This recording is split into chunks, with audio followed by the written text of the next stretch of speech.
Parents, sometimes we get really hard questions like, can I choose to be a boy or girl? Or can a boy be trapped in a girl's body?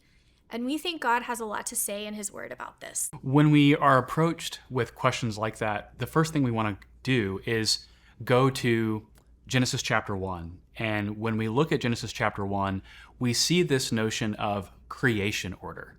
And creation order is giving us this picture of a creation that is fixed, it's stable, it's not something that we can kind of bob and weave in and out of. God establishes the creation that we are going to live within.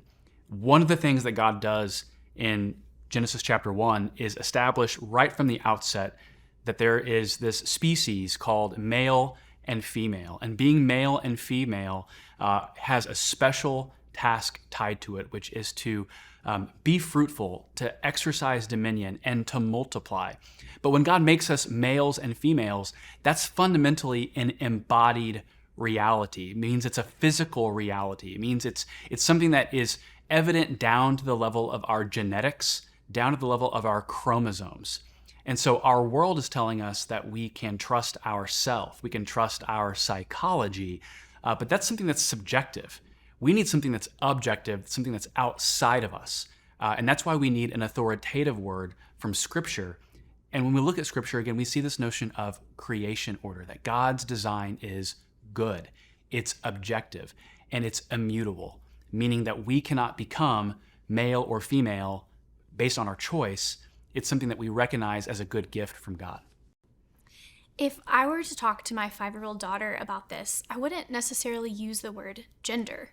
I would start by telling her that God made boys and girls, and I would explain to her that we call them male and female, and that's really good. And then I would tell her that God created boys and girls, males and females, to be different. Our bodies were made differently. God made us different, and that is really good. And then we would also talk about how boys like to do boy things.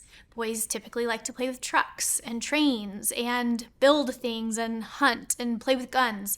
And girls like to do girl things like play with dolls and kitchens and paint and do ballerina things. And that's really good too.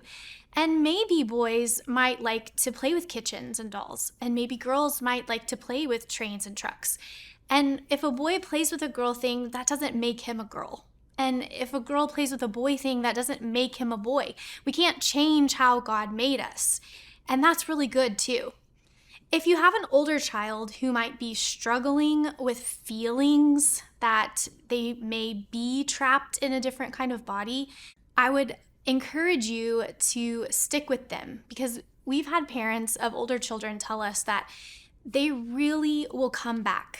Those feelings that are deceiving them now, sometimes it's just a phase that they're going through or something that they're struggling with.